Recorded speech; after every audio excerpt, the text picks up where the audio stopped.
Tunamshukuru Mungu sana kwa asubuhi ya leo.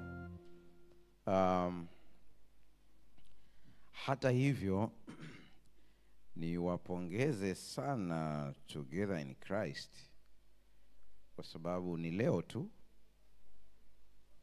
Kila siku wanatuhudumia hapa. Na taarifa niliyopata ni kwamba katika maombi haya kila asubuhi wanakuwepo. Na maombi haya ni kila siku asubuhi. Kwa hiyo kila siku asubuhi katika jiji la Dar es Salaam kuna sehemu ya kuanza na Bwana. Na hiyo ni Magomeni SDA Church. Unaweza ukaondoka nyumbani kwako mapema ukaamua kabisa kwamba kabla ya kwenda kazini napitia kanisani kwa ajili ya ibada, unakuja unachota baraka, unakwenda kazini. Nadhani sijajua kama kuna kanisa lingine hapa jijini ambao lina program ya kila siku. Sijajua. Lakini kwa sasa najua hapa. Ni sehemu muhimu sana ya kupita. Sasa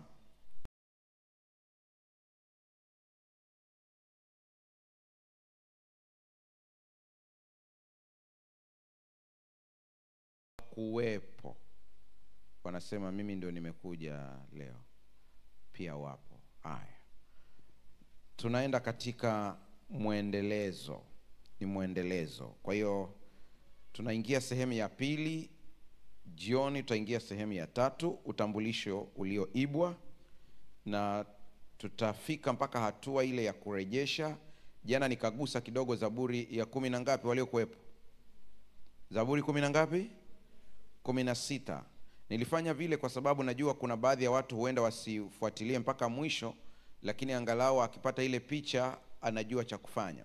Zaburi ina nguvu sana ambayo bado hatujai enjoy kama watoto wa Mungu.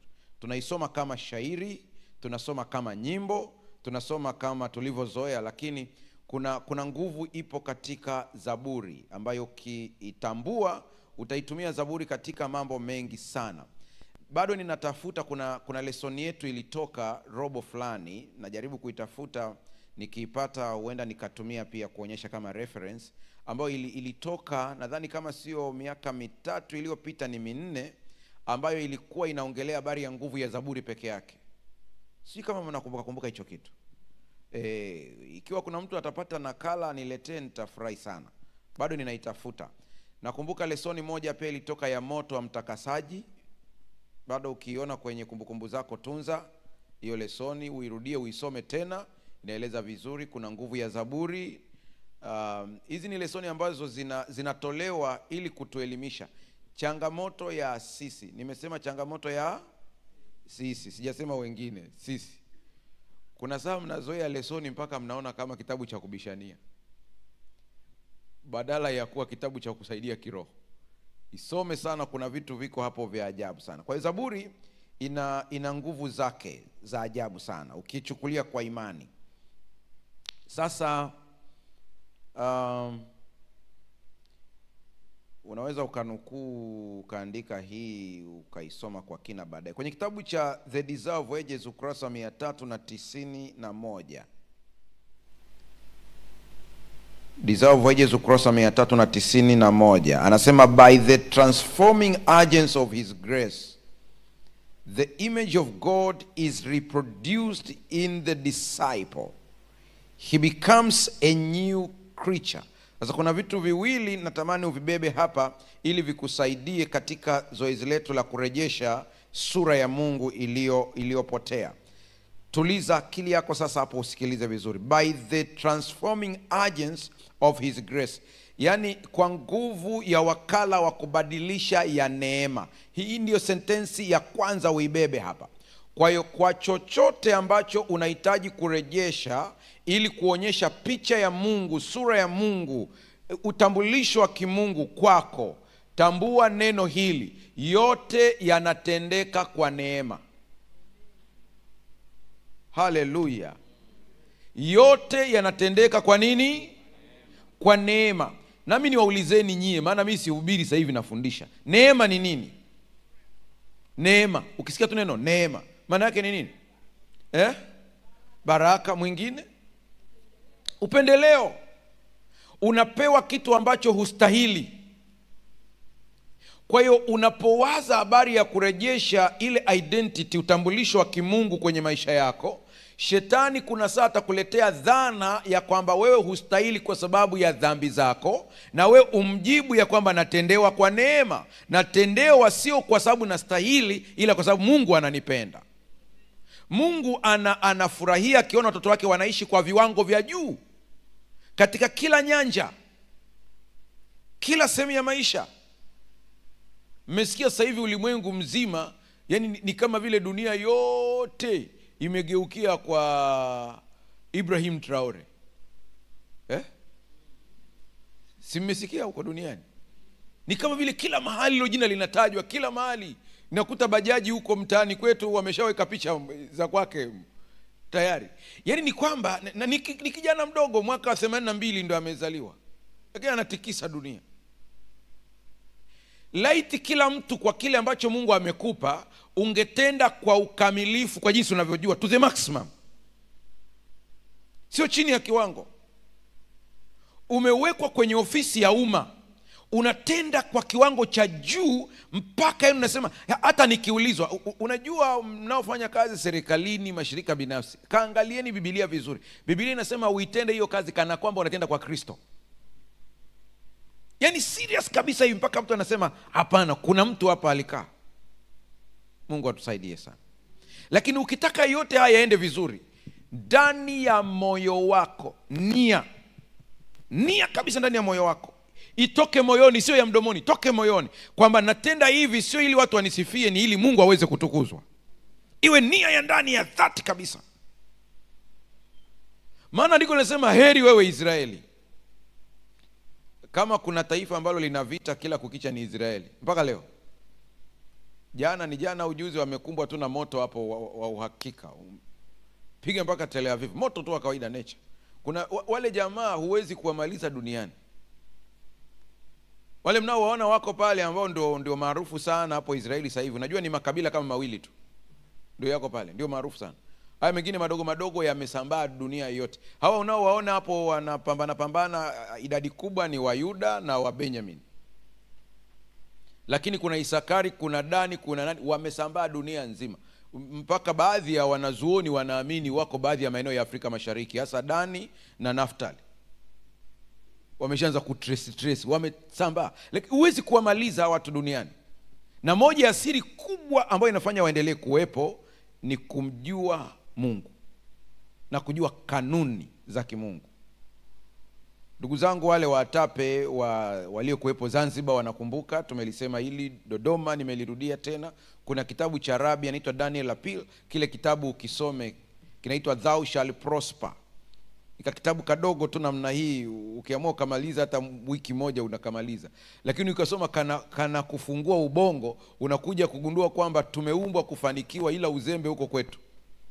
Siku tukirejesha ile sura ya kimungu kwa neema. Nimesema kwa nini? Kwa neema.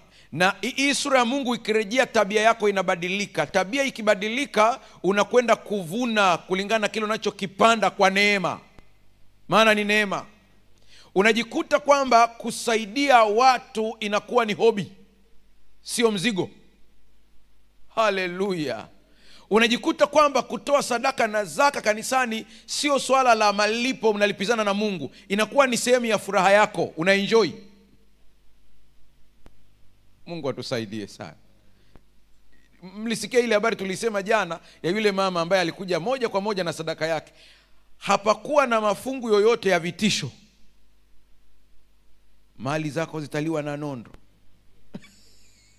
Hayakuwepo. Ni mguso wa ndani wa moyoni. Amejisikia tu mwenyewe akasema hapana. Ndugu zangu, naomba Mungu akusaidie ulimeze hili. Maandiko yanaposema Mungu humpenda yeye atoaye kwa moyo wa ukunjufu, ndipo huku chini anasema na Mungu aweza kuwajaza baraka za kila namna ili mzidi kutenda matendo mema.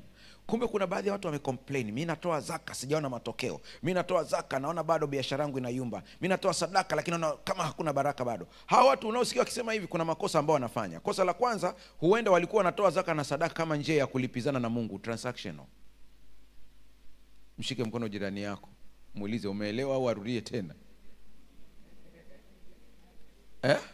Amesemaje? Kuna andiko moja tumelinukuu vibaya na sitaki nianze kulisema sasa hivi sana, maana na mada yake iko mbele, nitaieleza kwa kina. La Malaki linaposema mkanijaribu kwa njia hiyo, asema Bwana wa majeshi, na tumechukulia hiyo kwamba ni andiko pekee ambalo Mungu amekubali kujaribiwa, lakini tumelinukuu nje ya muktadha na maana yake. Na ukweli uko hivi, kuto kujua sheria hakusababishi ukiivunja isilete matokeo. Sawa sawa. Vivyo hivyo andiko ukilitafsiri vibaya, usije ukatarajia kwamba eti kwa vile ulielewa vibaya basi Mungu atakufeva hivyo hivyo. Hapana. Mungu hapendelei mtu. Unatakiwa urudi uelewe muktadha, ufuate inavyotakiwa. Usije ukatoa zaka kama biashara ya mbadilishano na Mungu, biashara. Kwamba ninakupa ili na wewe unipe. Ni kosa la jinai. Zaka ni haki ya Mungu. Ameita ni ya kwake. Yaani ukila umekuwa mwizi, mwisho wa kunukuu. Yaani mimi nakuachia simu yangu, naenda hapo Maliwatoni na kuambia hebu nishikie simu yangu, naenda hapo. Nikirudi ukinipa unadai mimi nikulipe. Tulikubaliana? Hoja ya Mungu mkanijaribu kwa njia hiyo ili nisije nikamwacha mtu ambaye huenda ananisikiliza na asipate nafasi ya kusikia tena. Hoja ya msingi ilikuwa ni hii. Nenda kaangalie muktadha wa fungu. Andiko ilikuwa ni kwamba Waisraeli waliamini ya kwamba wanatajirika kwa sababu wanajua kutunza fedha. Waligoma kabisa kushughulika na habari ya hekalu, kutoa zaka ili Walawi waweze kupata chakula. Wakati ule Walawi walikosa chakula kiasi kwamba wahubiri wa injili waliacha kazi ya injili wakarudi kwenda kulima.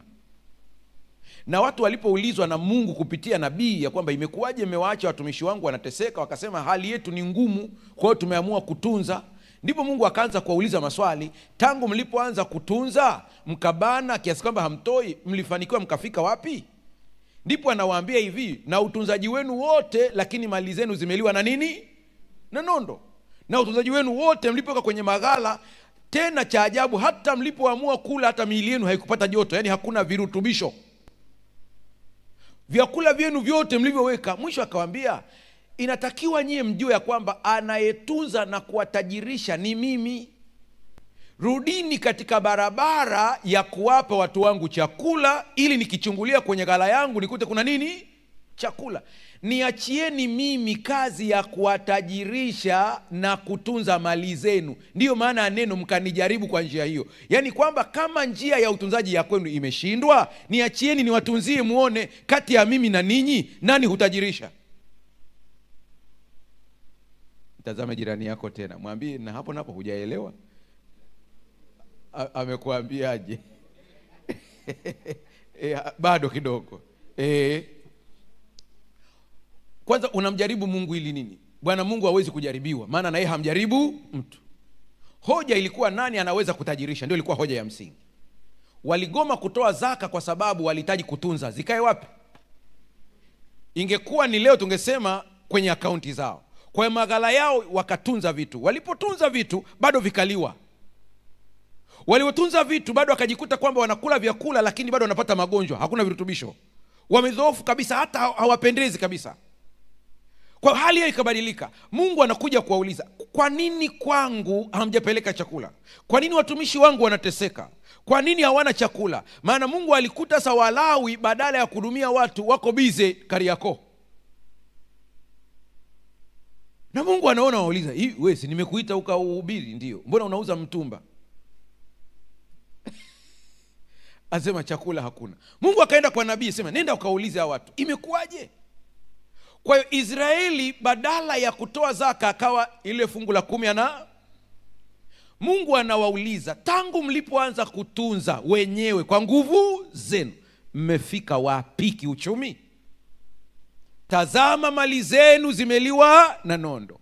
Tazama mlipotunza, tena mlipokula hamkuona joto. Anapoongelea kwamba walipokula hawakuona joto, walivyovaa mavazi hawakupendeza, anaongelea habari ya virutubisho. Nataka nikupe habari ifuatayo. Mtu ambaye yupo karibu na Mungu na kumtegemea Mungu kutoka moyoni, hata chakula unachokula mwili unafionza virutubisho vyote inavyotakiwa. Kula chakula na msongo uone, hakuna kinachoingia hapa.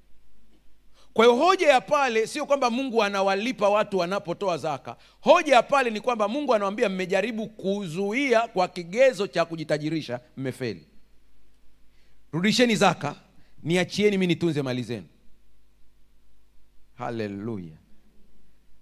Sasa hili ni kanisa langu, nikiongea hadharani wana declare interest. Hakuna mchungaji ambaye hafungamani na dhehebu lolote, asikudanganye. Mimi nahubiri watu wa madhehebu yote, lakini wadhamini wangu ni wa Sabato. Na nimezaliwa humu ndani. Mimi ni mtoto wa mwinjilisti wa vitabu. Ninajua vizuri hili kanisa. Mgogoro mkubwa tulionao sasa hivi kwenye kanisa ambao natakiwa tuamshwe kama washiriki ni kujua aina ya matoleo na kazi zake. Hiyo ni issue kubwa sana. Na usikurupuke kila matoleo yana kazi zake. Hata Agano la Kale kulikuwa na sadaka ya amani.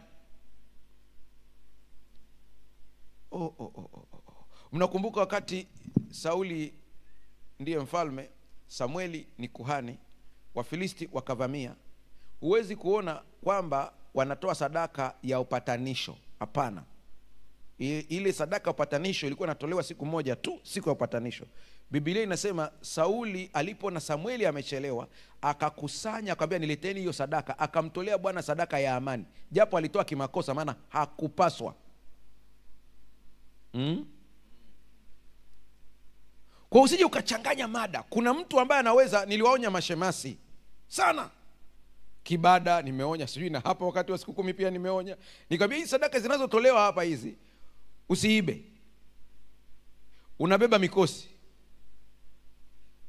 Kuna mtu anajua habari ya sadaka ya amani, ana mgogoro kwenye ndoa yake, wana mgogoro kwenye familia, watu hawapatani, ameomba imeshindikana, anamwambia Mungu, leo nimeomba amani ipatikane, imeshindikana. Bwana, na kwenda kukuabudu kwa njia ya matoleo kwa ajili ya amani ya ndoa yangu, amani ya ukoo, amani ya watoto, amani. Kuna wazee, baba, mama anakuja kutoa sadaka kwa ajili ya mgogoro wa ndoa ya mtoto wake kule. Kila siku kesi anazisikia. Amewakanya imeshindikana, anasema naenda kuongea na Mungu kwa njia ya ibada ya matoleo. Hamhongi Mungu, anamwabudu Mungu. Haleluya. Huyu mtu akileta bahasha yake hapa, aseme leo ni kwa ajili ya amani ya mtoto wangu yule, wanavurugana sana, amani itashuka. Hii sadaka ya amani itashuka, amani kule. Ila wewe shemasi ambaye uliona ile bahasha ina hela nyingi ukaamua kuichukua, ule mgogoro umeuchukua kwako. Siongelei sadaka, hiyo nimeichomekea tu. Mungu atusaidie sana.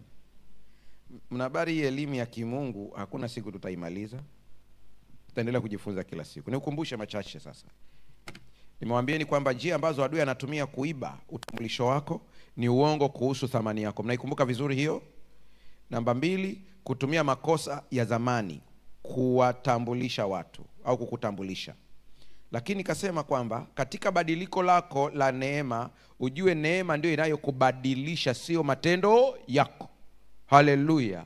Kwa hiyo kama kuna mahali unajikuta bado unapambana, kuna mtu ananitazama, umebatizwa, umempokea Kristo kuwa Bwana na Mwokozi wa maisha yako, lakini bado kuna dhambi unapambana nayo, umejaribu kwa namna fulani bado unapambana nayo, usikate tamaa. Neema ya Mungu iko busy kukutengeneza ufanane na Kristo Yesu.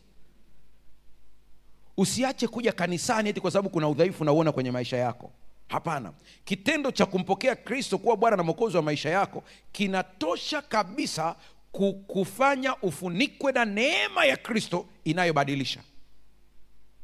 Haleluya. Namba 3, njia ambayo adui anaitumia sana ni kutumia maana ya kidunia ya utambulisho. Kutumia maana ya kidunia ya utambulisho. Nimesemaje hapa? Ni mojawapo ya gia anayetumia kuiba utambulisho wako. Ngoja niwasogelee kidogo hapa ili tuweze kuelewana. Siku hizi dunia jinsi ilivyo, kuna maana zake ambazo dunia imetuvisha. Huko kwenye mitandao najua mnaona, ila tukiwa kanisani kuna saa tunaongea kama vile hatuangaliagi hivi vitu. Hamjawahi kuona wanakuonyesha msichana mzuri kabisa, lakini baadaye wanakuonyesha anavyotoa hizo makeup, unagundua alikuwa mwanaume?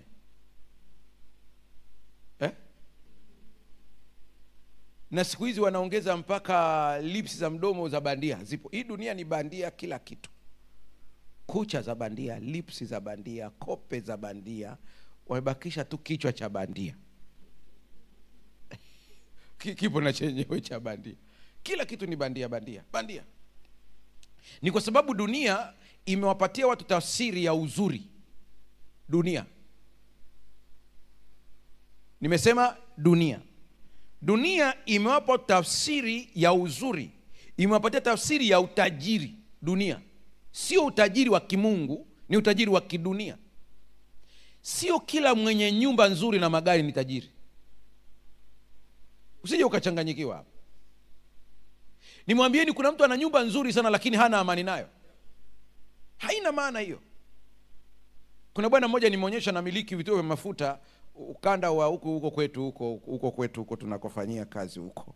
Vya kutosha kabisa. Siku moja nikaonyesha nikamwambia ndio huyo hapo. Paka unasema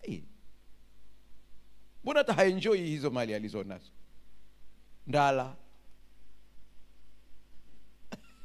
Hayo maisha ni maisha gani?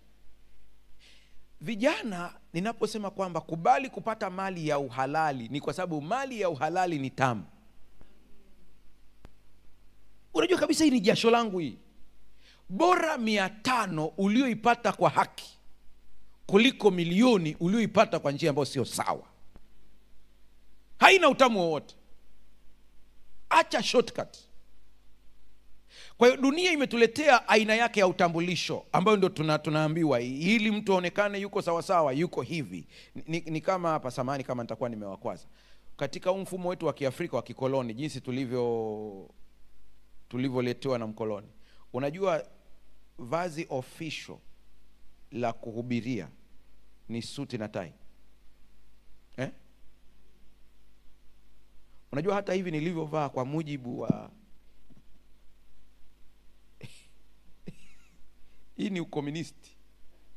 Ujamaa, sio ukomunisti, ni ujamaa. Kwa hiyo tumeletewa hiyo, iko kwenye akili yetu, ndivyo ilivyo. Na social media inatuharibu.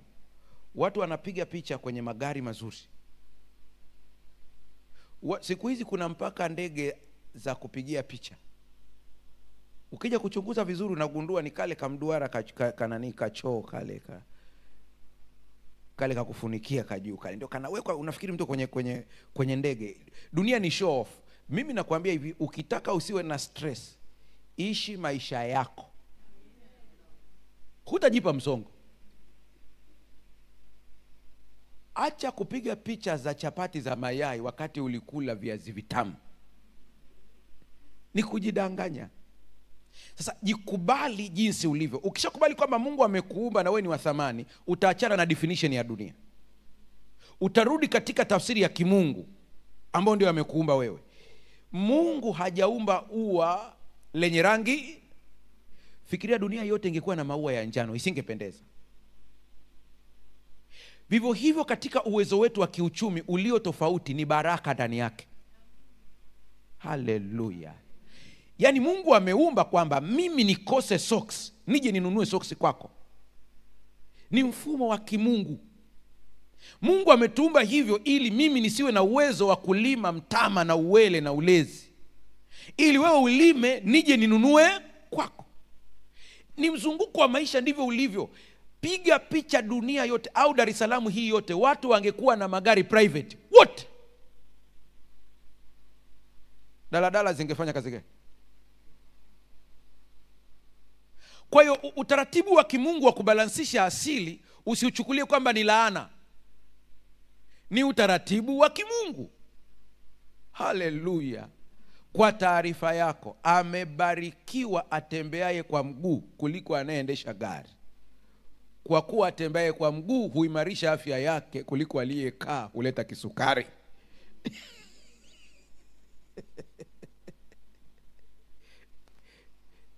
Ndivyo ilivyo. Huwezi kuniambia mtu aliyetembea kutoka hapa hadi Mwenge na mtu aliyepanda daladala hapa au gari yake binafsi amechoma mafuta kiasi gani kwenye mwili wake hapa. Huyu aliyetembea hadi Mwenge ana faida kubwa sana, ameshaondoa magonjwa. Akunyimae soda amekunyima ugonjwa. Usilalamike. Kwa hiyo ulimwengu na tafsiri yake tofauti kabisa. Ya kimungu ni tofauti kabisa. Sikia. Ulimwengu unatuandama daima na jumbe kuhusu tunapaswa kuwa nani kulingana na mambo ya nje. Hali, utajiri, sura ya mwili, mafanikio, kazi, mali au jinsia. Ulimwengu. Haya. Unatufundisha kutafuta thamani yetu na utambulisho wetu katika vitu vya kidunia vinavyopita, vinavyopelekea kuzingatia tamaa ya mwili, tamaa ya macho na kiburi cha uzima. Haya mambo ndipo mtego ulipo. Nimewachallenge vijana ambao ni wanachama wa Atape. Nikawaambia kwamba ni aibu kumiliki simu ya $3 na huna hata robo eka. Inakusaidia nini? Elewa kuna wakati wa kupanda na wakati wa kuvuna. Kwa uelewe ya kwamba wakati mwingine usiendeshwe na hii dunia jinsi inavyokuongoza, inavyotaka iwe. Utaandika kitabu cha Yohana Yohana wa kwanza 2:16. Vinavyotuharibu kabisa ni tamaa ya mwili, tamaa ya macho na kiburi cha uzima. Watu wanione kwamba mimi ni, watu waone kwamba mimi ni. Ndugu zangu wote mnaonitazama na kunisikiliza, kama kuna kitu ambacho natakiwa ukipiga magoti usisahau kukiombea, mwambie Mungu, niumbie moyo safi. Haleluya. Niumbie moyo safi. Kiburi kisiote katika maisha yako. Na kikitokea mwambie Mungu akufunulie uweze kukijua ili ukipige kiende chini kabisa. Maana hiyo habari ya kujiona na kujisikia ni anguko. Nimewaambieni wote wanaonisikiliza, kiburi na anguko ni mapacha. Nimesemaje? Ukimuona mmoja, mwingine anafanya nini? Anafuatia hapo hapo. Kubali unyenyekevu. Tamaa ya mwili, tamaa ya macho. Ni nadhani alinirushia, ni moja wapo kati ya washiriki wa hapa, alinirushia picha moja ya video mili. Yaani watoto wameshindwa kutofautisha kati, kwanza hawajui kabisa hata tunda, yani tunda halisi likoje, kwa sababu wamezoea kupata artificial. Kwa hiyo walivyoletewa hata matunda artificial walishindwa kuyajua. Ndicho kizazi tunachoenda huko baadaye kama hatutakubali kubadilika. Yaani dunia imejaa vitu artificial kiasi kwamba hata halisi haiwezi kujulikana. Sikia hii. Yohana wa kwanza 2:15. Kwa maana kila kitu kilicho ulimwenguni, tamaa ya mwili, tamaa ya macho na kiburi cha uzima, hakitoki kwa Baba, bali hutoka kwa ulimwengu. Na ukisikia kwa ulimwengu automatic vinatoka kwa shetani. Kwa ukiviona hivi vitu katika maisha yako vimeanza kujitokeza, ujue kwamba nani anayevisukuma? Tamaa ya mwili, tamaa ya macho na kiburi cha uzima. Siku ya kwanza nilipoanza kuongea na nyie hapa, nikawaambieni habari ya mtego wa kwanza ambao ulikuwa ni chakula. Mnakumbuka vizuri na kutilia mashaka upendo wa Mungu. Haya yote ambao unayaona hapa, tamaa ya macho, tamaa ya mwili, ukiyatazama vizuri chanzo chake ni vyakula na mfumo wa maisha kwa ujumla. Ukiweza kudhibiti haya mambo haya katika maisha yako, umeanza kublock ile sehemu ambayo adui anaitumia kuchukua utambulisho wako. Anadhibiti hayo maeneo. Sasa sikia Wakolosai 3:3 anasema maisha yenu ya sasa yamefichwa pamoja na Kristo ndani ya Mungu. Hii ni sentensi muhimu kabisa uweze kuielewa, nami nasogea uweze kunielewa vizuri. Maisha yenu ya lini jamani? Ya sasa, yamefichwa, yako ndani. Sasa sikiliza hapa. Unapoanza kujipima kwa mujibu wa mtu mwingine na maisha ya mtu mwingine, unahitaji mtu mwingine awe mfano wa maisha badala ya Kristo Yesu. Sehemu ya kwanza. Namba 2, unapotishiwa na mtu kwamba atakumaliza kwa sababu ya mambo ya kichawi, ushirikina, akakufanyia vituko vyote na ukaogopa, unamdhalilisha Yesu. Maana ukweli uko hivi, maisha yako ya sasa yamefichwa. Yaani kama mtoto wa Mungu aliyempokea Yesu anaweza kulogwa, basi Yesu analogeka.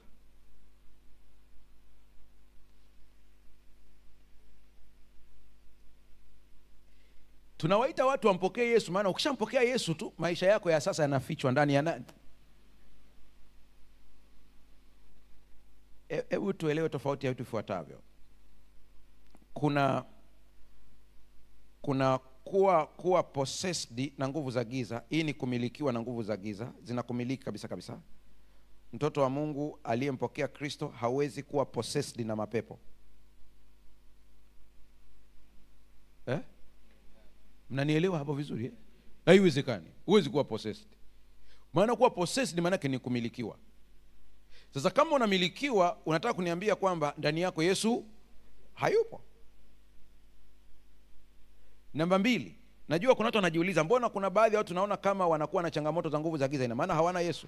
Kuna tofauti ya kuwa possessed. Possessed ni kumilikiwa. Namba 2 inakuwa ni kuwa tormented. Tormented ni mateso. Hii ya mateso, hata kama wewe ni mcha Mungu, kuna saa unaweza ukateswa na nguvu za giza, lakini huwezi kumilikiwa. Naongea na watu au na binadamu.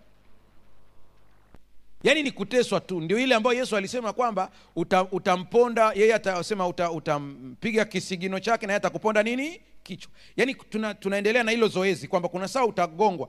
Paulo mwenyewe anataja, ni mtumishi wa Mungu kabisa. Anasema nina mwiba ambao nimemuomba Mungu mara 3 ili aweze kuutoa. Anasema hajautoa, amesema neema yangu yatosha. Mwiba uliutoa wapi Paulo? Anasema mjumbe wa shetani alinipiga. Paulo mnamfahamu? Ndiyo ndume pekee ambayo katika habari ya karama ya kunena kwa lugha alikuwa anaongea mpaka lugha za malaika. Yaani akienda kuongea na malaika hataki mkalimani. Ila wewe huwezi kuelewa malaika. Ndiye mtume pekee katika Biblia ambaye alienda mpaka mbingu ya 3. Mbingu ya ngapi? Wewe umewahi kufika hata robo mbingu? Anasema huku akasikia mambo ambayo haruhusiwi kutamka. Lakini anakuambia mjumbe wa shetani alinipiga. Na alipopigwa akamuomba Mungu, Mungu nisaidie, Mungu nisaidie. Anasema mara 3 yote nashangaa mwiba hautoki. Kumuuliza Mungu, ina maana huwezi kutoa huu mwiba? Mungu anamwambia neema yangu yatosha.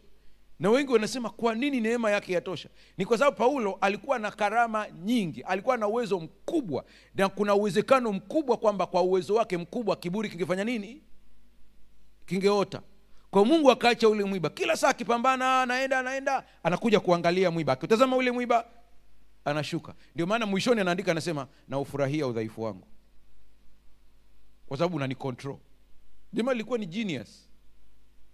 Likiandika waraka mmoja kutafsiri inabidi mkae watu kadhaa. Petro akasema nyaraka zake ni nzito na elimu yake ni ya juu kabisa, lakini mwiba. Kwa hiyo usije ukafikiri kwamba mtoto wa Mungu anaweza kuwa possessed. Huwezi kuwa possessed. Nguvu za giza haziwezi kuishi ndani alipo Kristo Yesu. Ndio maana mtu ambaye yuko possessed na nguvu za giza, ambaye unakuta zinakuongoza kutenda vitu kinyume na matakwa yako, hiyo ndio possession. Kabla ya kuombewa ili ufunguliwe, mpokee Kristo kuwa Bwana na Mwokozi wa maisha yako kwanza. Nuru iingie ndani. Baada ya hapo shetani anatafuta kukurudisha kule nyuma kwa mateso na vitu mbalimbali. Ndio inaitwa hiyo, ni anakutorment, anakutesa. Kuna mtu mwingine ambaye anakuwa oppressed. Oppressed ni kama kuminywa. Ukihitaji kujua kwamba wewe unaminywa na hizi nguvu hazija kumiliki, ni kwamba ukijaribu kuinuka kuna kitu Ujai kuona mtu anakuambia napanda kibiashara, napanda sema hapa naposema sana nataka tu kutulia, kuna kitu kimekuja tena. Na huyu mtu anasali, anaenda kanisani. Huyu mtu hawezi kumilikiwa na nguvu za giza, ila ni kwamba tu zinamrudisha nyuma. Wote watatu hawa wanahitaji kufunguliwa. Shida ya akili zetu ni kwamba tunashindwa kutofautisha makundi haya matatu, kiasi kwamba wakati ule wewe uko kwenye hili kundi la mtu ambaye anateswa, upo kwenye kundi la mtu anayekandamizwa, unadhani unamilikiwa.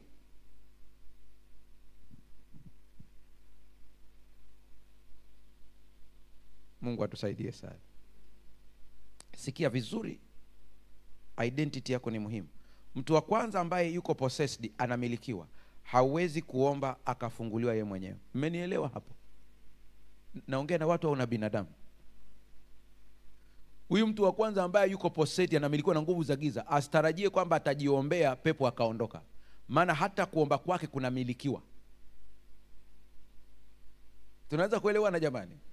Haya makundi mawili ya mwisho hawa, hata bila mchungaji anaweza akaomba na akafunguliwa. Jamani, tuko sawa sawa? Unanisikiliza hapa, ambao unakuta kuna hali fulani unasema hii itakuwa ni operation, hii itakuwa ni tormention, wananitorment tu. Nikwambie haya makundi mawili bila msaada hata wa mzee wa kanisa mwenyewe ukakomaa kabisa, ukasema nimechoka haya maisha, nimechoka kabisa, hizi nguvu za giza sizitaki, ukaamua mwenyewe ukasema ninafunga, ninaomba siku 3 seriously, utazitesa mpaka zitakukimbia. Mgogoro uko hapa tu, wakati unapoomba kuna vitu vitatokea. Unaweza ukashangaa unaishiwa na nguvu, unadondoka. Sasa hii naona kama nataka msaada kwa mtu mwingine. Hapana. Koma. Haleluya. Koma hivyo hapo ukiamka omba tena. Na usiombe yale maombi ya kwamba Baba Mungu nisaidie wasinitese Baba. Hapo hujaomba, unasimulia. Unaeleza. Kama unasikia ni mguu wako, unasema kabisa hii style ya mguu kuuma hii, hizi ni nguvu za giza hizi. Wewe hujamilikiwa. Wewe unateswa tu. Wewe unakandamizwa tu. Mwambie kabisa aliyeko kwenye mguu, ninakuamuru kwa jina la Yesu Kristo, ondoka. Na yeye atakupima aone hivi yuko serious au anabipu. Atahamia mgongoni. Na akihamia mgongoni anacheza kabisa ili ukate tamaa. Unasikia kitu hapo kuchu. Hii nataka pasta hii. Ngoja nikamtafute mchungaji. Umejichanganya. Sikiliza. Ellen White anasema hivi kwenye kitabu cha Counsels on Self Identity. Wasabato mnanisikiliza lakini? Mliwahi kujua kama mna hii kitabu? Self Identity. Mna nondo nyie, ila mnaingia mbinguni kwa shida. Yaani mbinguni mtaenda, ila mkiwa mmefanya nini? Choka. Maana mlipewa kila kitu lakini hasa hakitumiki.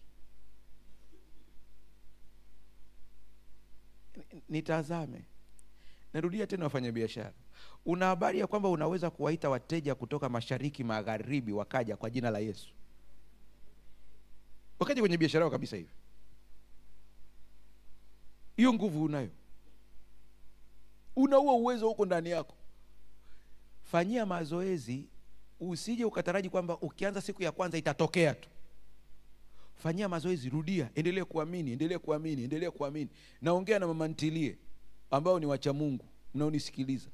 Chakula chako ukikipika kule, unapika chakula ili watu wakale. Acha habari ya kusema lazima niwe na watu kadhaa ili nifanye maombi. Hakuna mtu anayefanyia uchawi chakula chake akiwa na wale wasambazaji.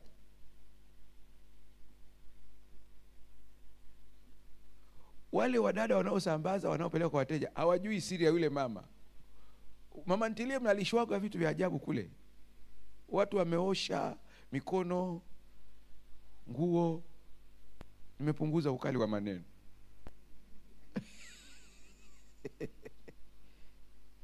Sasa unasema mimi mcha Mungu natakiwa nifanyeje? Una mama ntilie yako, unawalisha watu. Unaandaa chakula chako vizuri. Material yako hapo ndani, umeweka mchele, si umeweka vitu gani? Kila kitu kiko hapo. Jifungie ndani mwenyewe, mle ndani. Maombi kama haya hayataki idadi ya watu. Jifungie mle ndani, vitazame vile vyakula. Vinene. Kunena maana yake ni maombi. Maneno ni matamshi. Vitazame vile vyakula kwa mamlaka ya jina la Yesu Kristo. Atakaye kula vyakula hivi siku hii ya leo, kwanza apate baraka.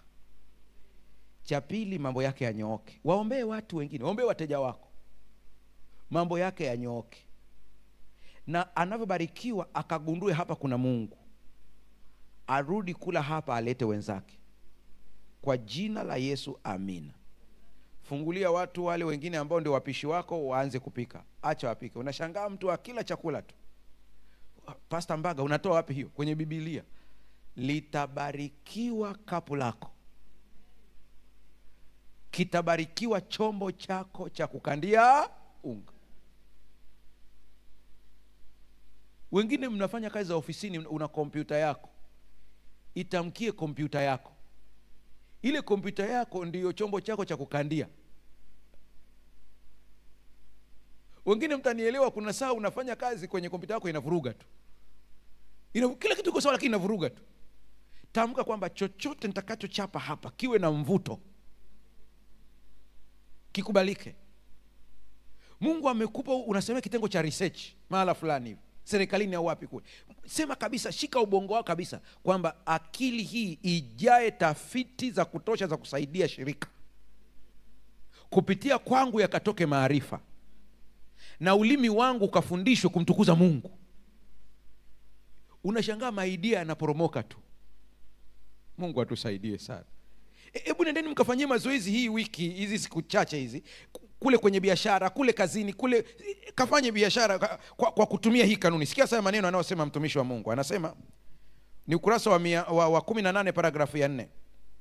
Anasema utambulisho wetu tulioumbwa na Mungu unatokana na ukweli kwamba tuliumbwa kwa mfano wa Mungu, tukakombolewa kwa damu yake na kulea tena, nadhani nilikosea tafsiri yake, na kulelewa tena katika familia yake. Hiyo sentence kama umeiona hapo, na kulea tena katika familia, ni makosa ya uchapaji. Na kulelewa tena katika familia yake. Kwa hiyo Mungu alitutendea vitu vifuatavyo.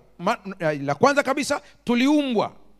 Na anasema utambulisho wetu tulioumbwa na Mungu unatokana na ukweli kwamba tuliumbwa kwa mfano wa Mungu, tukakombolewa kwa damu yake na kulelewa katika familia yake. Vitu vitatu hivi ukivimeza unabadilika. Namba 1, uliumbwa kwa mfano wa Mungu, ukakombolewa kwa damu, na leo unalelewa katika familia yake.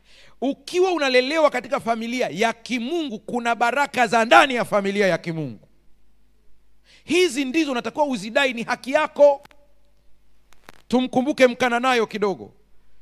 Yesu anatembea na wanafunzi wake, mama anapiga kelele, binti yangu anaumwa, amepagawa na pepo, naomba umponye. Yesu anamgeukia anasema, sikutumwa isipokuwa kwa kondoo wa Israeli waliopotea. Namtazama Petro kana kwamba anasema, safi kabisa hawa wapagani hawa hawezi kusaidiwa. Yesu ni wa kwetu, ni special. Si unajua hata sisi tunamiliki pia, kuna vitu vya kwetu tu. Wataki wengine wapate. Anatembea tena, anasema, nisaidie, nisaidie. Yesu akamgeukia tena, ambia, we mama, siwezi kuchukua chakula cha watoto nikawapa mbwa. Mama anaendelea, hata mbwa anakula makombo. Yesu anasema, sijawahi kuona imani kama hii. Nenda, maana mtoto wako amefanya nini? Nini tunafundishwa pale? Stop kidogo hapo, isikilize. Baadhi ya mambo kwenye maisha yetu yatabadilika kwa kutumia maombi ya kung'ang'ania. Haleluya. Maombi ni mabieni yako mengi. Kuna mengine inabidi uwe king'ang'anizi. Tambua utambulisho wako. Wewe ni nani? Omba kwa kudai. Kwanza, umeumbwa kwa mfano wa Mungu. Namba 2, ukakombolewa kwa damu. Kwa nini uogope mtu aliyeenda kutambika kwa kutumia damu ya kuku? Anakutishia hupate usingizi. Bundi.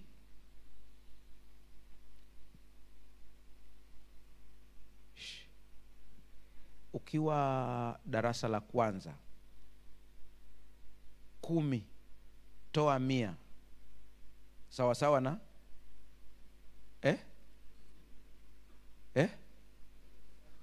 10 toa 100. Ukiwa darasa la kwanza ni sawa sawa na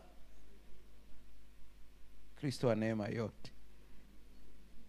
Narudia tena, ukiwa darasa la kwanza, 10 toa 100 sawa sawa na, haiwezekani. Darasa la, ukiwa la 6, ukiwa darasa la 6 inawezekana, ila inaitwaje? Hasi ngapi? 90. Level ya chini ya kiroho, ukisikia bundi analia, paka anaongea lugha za ajabu, unamkemea. Huyo ni Mkristo wa darasa la na ataondoka.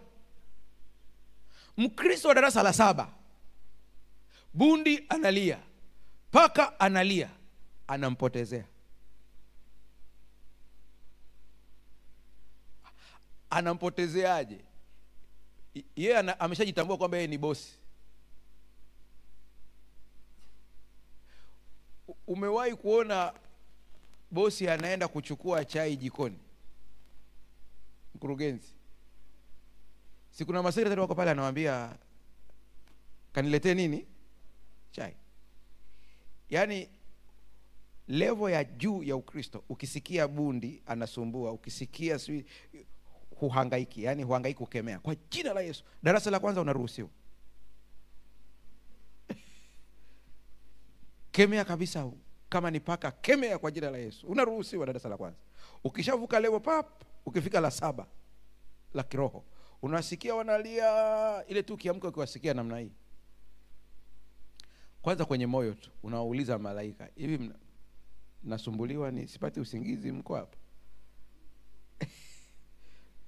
Watasema bosi samahani, ngoja tukamtoe.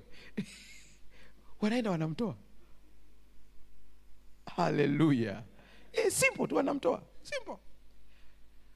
Tatizo sasa, kuna watu ambao wanataka kuvuka level. Usivuke level, nenda hatua kwa anza kukemea kwanza. Usije ukajidai darasa la 7. Utafika darasa la 7 automatic. Haleluya. Automatic. Ni kama maombi tu. Maombi ni hivyo hivyo. Maombi ni hivyo hivyo kabisa. Usije ukakariri. Ukiwa level ya chini ya kawaida maombi, Mungu anakukuza, unakuwa ni mtu ambaye maombi unapiga magoti, unajikuta kuna saa unafunga siku 20 mpaka unakonda. Hiyo ni level ya chini kabisa, unateseka. Kwa teseka kwanza.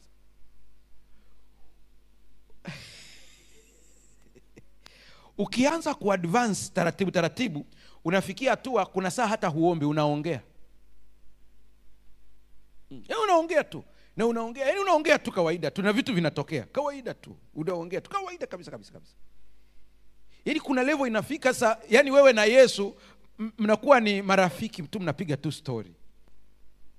Na kuna sasa unamsimulia hata vitu tu vya kawaida, ambia kuna foleni imekamata hapo mbele. Fungua tu hapo tupite, natakiwa ni wahi. Anashughulika na foleni. Mtuikeni yeye fadhaa zenu ngapi? Sasa shida wewe unabagua. Zote. Kuna mtu mmoja alinifurahisha sana, ameadvance. Ilimtokea kweli na akamshukuru Mungu sana. Walikula chakula ambacho inasemekana kiliwekwa sumu. Yeye alikuwa target ilikuwa ni mtu mwingine, lakini kwa bahati mbaya katika ule msururu uliokuepo, basi yeye alikuwa wa mwisho. Sasa wakati wako njiani, mtu mmoja akampigia simu, anamwambia mwenzako amepata shida, fulani amepata shida kwenye ile roho yote. Baada ya kuambiwa vile, na yeye akaanza kusikia tumbo linasumbua. Kitaalamu unaweza kusema ni saikolojia. Lakini wenzake walikuwa hoi kiasi kwamba wametundikwa madrip. Ila yeye kwa vile alikuwa yuko safarini, hospitali ni mbali kabisa, aliongea na Mungu simple tu. Akamwambia Mungu, na uchaguzi moja kati ya yafuatayo: niondoke wasitambue ya kwamba una nguvu, au unishikilie mpaka nifike eneo la msaada. Alisafiri umbali wa masaa 7 mpaka anafika, anahudumiwa, ananiambia pastor, huwezi amini, nafika hospitalini ndipo naanza kutapika.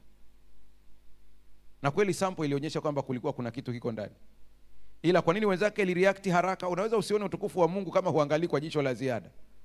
Na mimi nakuuliza, nini kimemshika masaa 7 bila kupata madhara kama sio Mungu?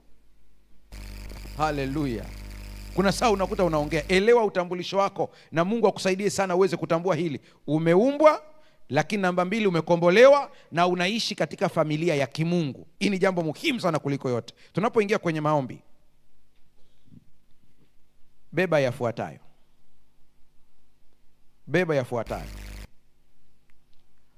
Unapojitambua wewe mwenyewe ya kwamba ni mtoto wa Mungu na ukaamini nguvu za Mungu, unazuia wizi wa utambulisho. Haleluya. Unazuia wizi wa nini? Wa utambulisho. Shetani hata mara moja huogopa sana kumsogelea mtu ambaye amejitambua. Hata yeye mwenyewe anajipanga, hivi naingiaje kwa huyu mtu? Sasa kwa vile tunaingia kwenye maombi na wengine mnaenda kazini, ninawaomba sana mlibebe hili kwa staili hii. Roho wa Mungu asaidie kulibeba hili katika akili yako. Kuna nafasi kule kazini kwenu, mnatakiwa kuzichukua. Nimesemaje? Nafasi mnatakiwa mzichukue. Niko serious. Kuna level ambayo upo hukutakiwa kuwa. Yaani zile nafasi mnatakiwa mzichukue serious kabisa. Kwa utukufu wa nani? Wa Mungu. Kabla ya kuichukua ile nafasi, mwambie Mungu kabisa, natamani kuipata hii nafasi. Hata karama za Biblia unatakiwa unaweza kuomba, naitamani nafasi ili nikanyaga pale watu wakuone wewe. Haleluya. Omba ombi la pili, nitakase uniandae. Ukiomba haya mawili, ukikanyaga pale ofisini, jiite lile jina la ile nafasi. Haleluya. Nimesema jiite, sijasema utangaze. Asa wengine badala ya kujiita wanatangaza. Ukikanyaga pale pap, taja ile nafasi ndani ya moyo wako, ujiite, amini imekuwa. Siku ikitokea ile nafasi ikiwa halisi, imani kaiumba ikawa halisi, tafuta mtu huyu ambaye mnajua pale ofisini huwa akiambiwa jambo hakai nalo.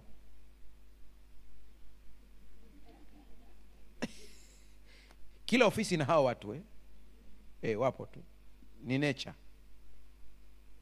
Muite. Wale watu ni wasambaza habari njema.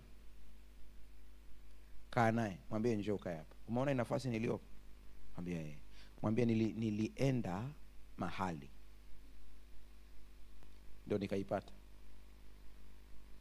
Sasa kule nilikoenda sasa nimewekwa vizuri.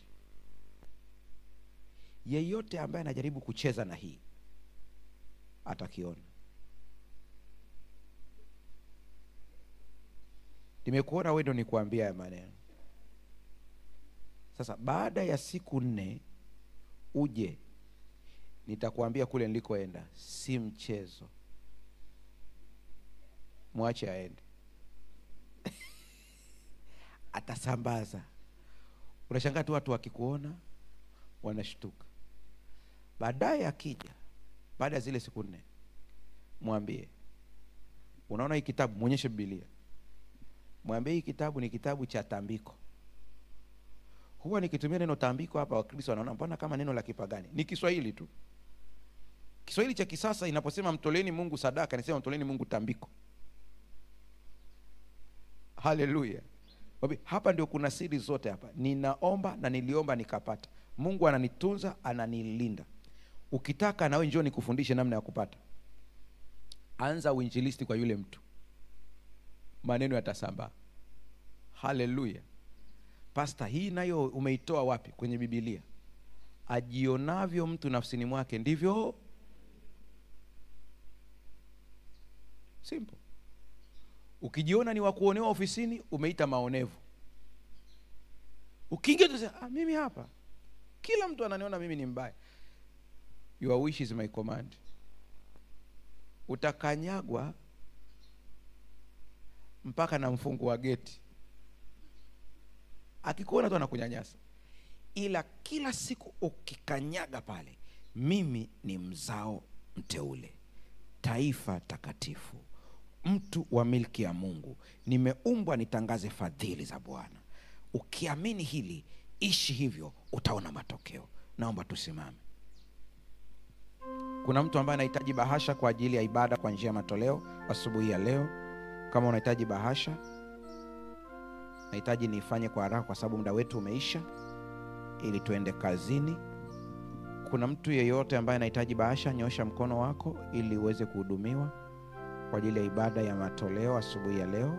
Asante, nimeona mkono kule nyuma. Na ibada ya matoleo hii, sadaka inaenda katika mkutano wa Dar Net Event ambao utarushwa kutokea hapa Magomeni kusaidia ule mkutano. Ikiwa kuna mtu anahitaji bahasha, nyosha mkono wako. Asante sana. Kule nyuma kule ndipo ninaona kuna watu.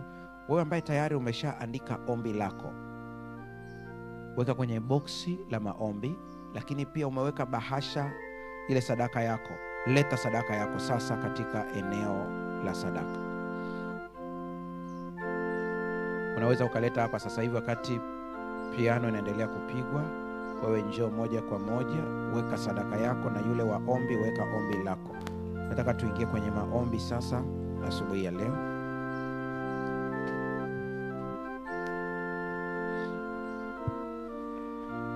Mungu akubariki sana, Mungu akubariki sana, Mungu akubariki sana. Niwakumbushe wale ambao wanatoa kwa njia ya internet kule, kwa njia ya benki, ututumie picha ya muamala wako kwa namba ya WhatsApp ambayo itawekwa hapo. Baadhi yenu wameanza kutuma. Piga picha ule muamala, inakuwa rahisi zaidi kutambua sadaka yako. Ukitoa kuna namba ya WhatsApp utatuma. Mungu abariki sana, Mungu abariki sana. Mungu abariki sana. Mungu abariki sana. Mungu abariki sana. Mungu abariki sana. Kila unayetoa Bwana akupe haja ya moyo wako. Mungu akubariki sana. Mungu akubariki sana. Mungu akubariki sana. Mungu akubariki sana. Mungu akubariki sana. Mungu akubariki sana. Mungu akubariki sana. Bwana wabariki sana. Bwana wabariki sana. Bwana wabariki sana. Ni imani yangu kwamba kila mmoja ametoa sadaka yake. Mungu awabariki sana. Tunaenda kwenye maombi sasa.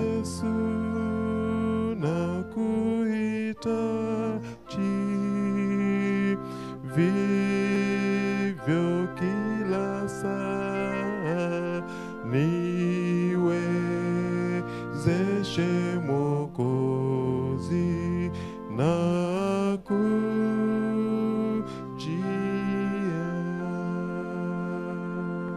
Tunakwenda kuomba kwa ajili ya watu wafuatao. Endapo una changamoto kazini ambayo unasema hii inahitaji mkono wa Bwana, bila Mungu siwezi. Namaanisha kwamba jambo zito, usije kwa ajili ya jambo rahisi. Ni lile ambalo hatima yake inategemea muujiza. Naomba usogee mbele. Kazini, hatima yake inategemea muujiza.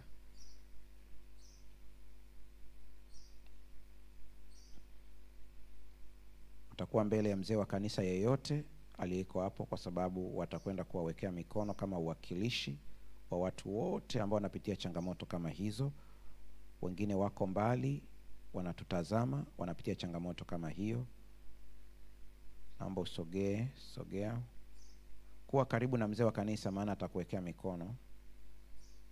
Na wewe unawakilisha wengine wote ambao wanapitia changamoto hiyo. Kila mmoja awe mbele ya mzee wa kanisa mmoja wapo. Kisha unakuwa mbele ya mzee wa kanisa mmoja wapo. Kila mmoja awe mbele ya mzee wa kanisa mmoja wapo. Kundi la pili ni mtu ambaye anasema ninahitaji Mungu atende muujiza aidha kwako au kwa ndugu yako, lakini changamoto ya uzazi, ili Bwana aweze kufungua tumbo la mtu fulani. Na wewe tembea uje hapa mbele. Tembea, inaweza kuwa unamwakilisha mtoto wako. Mwakani majira kama haya utakuja kwa ushuhuda. Uwe mbele ya mzee mmoja wapo, kuwa tu mbele ya mzee mmoja wapo, alafu watakaofuata watakuwa nyuma ya mtu mwingine. Kama ukijikuta kwamba idadi ya wazee imetosha, utakuwa nyuma ya mtu mwingine hapo. Bwana wabariki sana. Basi nyie mlioko mbele ya wazee wa kanisa, sogea mbele zaidi ili mzee wa kanisa aweke mikono juu yako. Tunakwenda kuomba sasa kwa sababu ya muda wetu. Amini na tuombe. Baba Mungu, ninakushukuru kwa ajili ya wazee wa kanisa hawa. Wanaweka mikono juu ya watoto wako.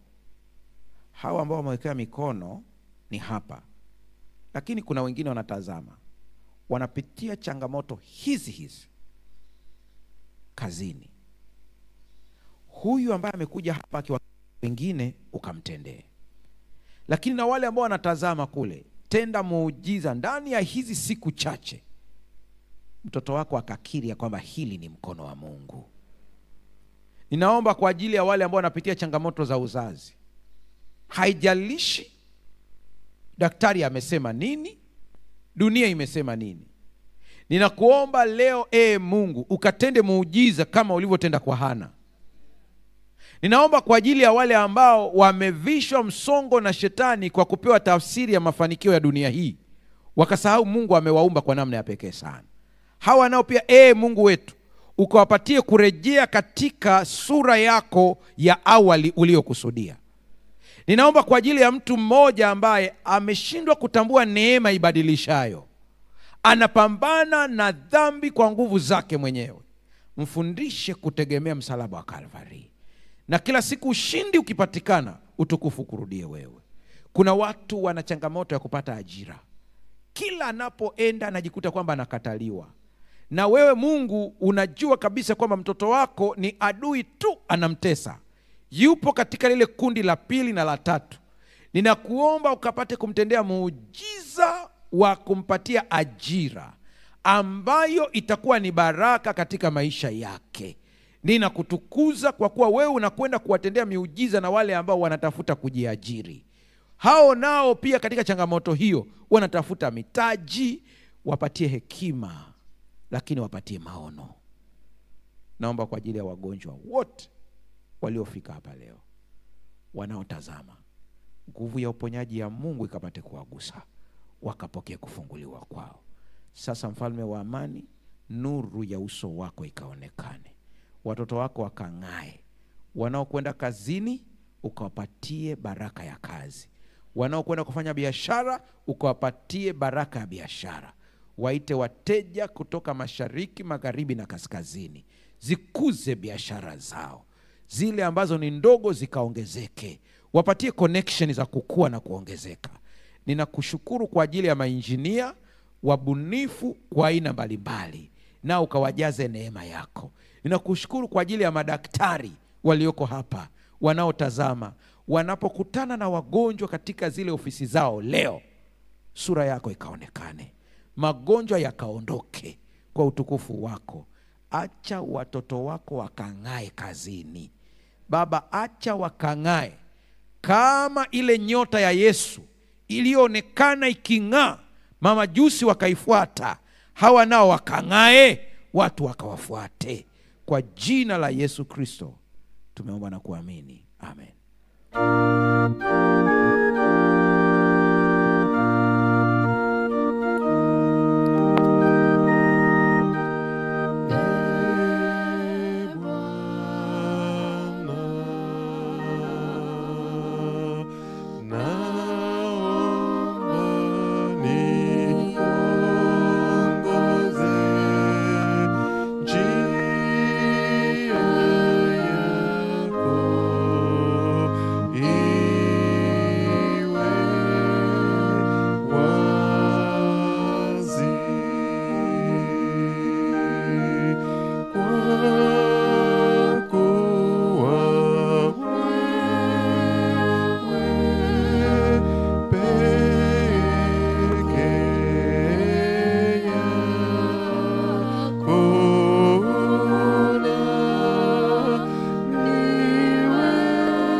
sana wakati mnarudi kwenda kukaa.